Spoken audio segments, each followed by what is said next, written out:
పవన్ ఒక బర్రె లెక్క మరీ ఇంత అహంకారమా? నేను పవన్ కళ్యాణ్కి పెద్ద ఫ్యాన్ అంటూనే పవన్ను వెన్నుపోటుతో పాటు చాలా పోట్లు పొడిచారు వివాదాల దర్శకుడు రామ్ గోపాల్ వర్మ. మెగా ఫ్యామిలీ అంటేనే కించపరిచే విమర్శలు చేస్తూ ఎప్పుడు మెగా అభిమానుల నోటికి పని చెప్పే వర్మ తాజాగా తన వ్యూహం సినిమా ఫంక్షన్లో మాట్లాడుతూ పవన్ను తీవ్రంగా అవమానించి పవన్ అభిమానుల ఆక్రోశానికి మరోసారి సాక్షిగా నిలిచారన్నమాట.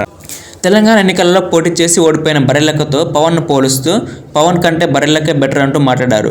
బర్రెలక్క బర్రెలను కాపలా కాస్తూ అటు ఇటు తిప్పుతుంది, కానీ సినిమాల్లో సూపర్ స్టార్ అయిన పవన్ చంద్రబాబు చేతుల్లో బర్రెలెక్క మారిపోయాడు అంటూ మాట్లాడి పవన్ సహనాన్ని పరీక్షిస్తున్నాడు రామ్ గోపాల్ వర్మ.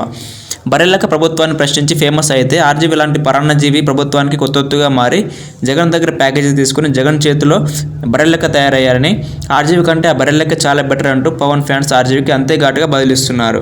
ఇక గతంలో పవన్ కళ్యాణ్ విమర్శించడానికి పావుగా వాడుకున్న కత్తి మహేష్ పరిస్థితి ఏమైందో, అలాగే 40 years పృథ్వీని తమ రాజకీయ ప్రయోజనాల కోసం వైసీపీ ఎలా వాడుకుని వదిలేసిందో, 2019 ఎన్నికల్లో వైసీపీ గెలుపుకి వ్యూహాలు రచించి అమలు చేసిన ప్రశాంత్ కిషోర్ని ఇప్పుడు చీ అంటూ మాట్లాడుతున్న వైసీపీ నాయకుల తీరు చూస్తే ఆర్జీవీ ఫ్యూచర్ ఏమిటో మాకు అర్థమవుతుంది అంటున్నారు పవన్ అభిమానులు.